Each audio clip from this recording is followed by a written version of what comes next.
هنعمل بقى النهاردة أسرع أكلة بتتعمل كلها في حلة واحدة. يعني لو صاحية مش قادرة تطبخي هتقومي تعملي الجمال ده في 10 دقايق. هنعمل مكرونة ريد صوص بالسجق.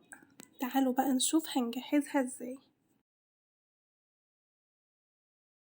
في حلة على النار حطيت فيها مية ونزلت فيها بمعلقتين ملح صغيرين وهسيبها تغلي، وعما تغلي نكون احنا جهزنا المكونات. عندنا مكرونة وطماطم مطحونة وسجق وبصلة متقطعة جوليان وفلفل متقطع شرايح رفيعة وملح وفلفل ومعلقة توم مفروم.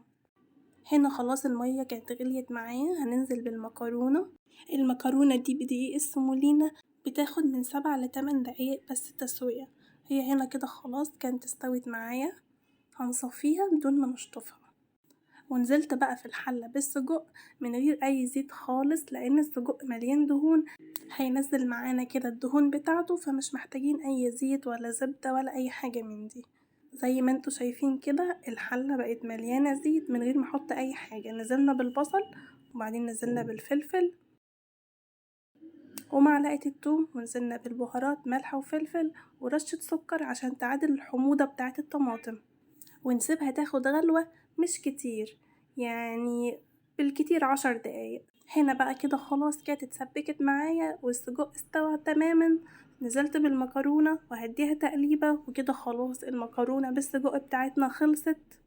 خدت بقى شوية في طاجن ورشيت عليهم كده شوية موتزاريلا وحطيتها في الفرن تحت الشواية، بس خدت الوش المحمر التحفة ده. لو وصلتوا بقى لهنا في الفيديو ما تنسوش تتابعوني وتعملوا لايك وشير.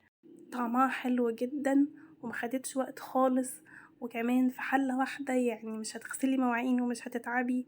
جربوها وقولولي رأيكم وبألف هنا.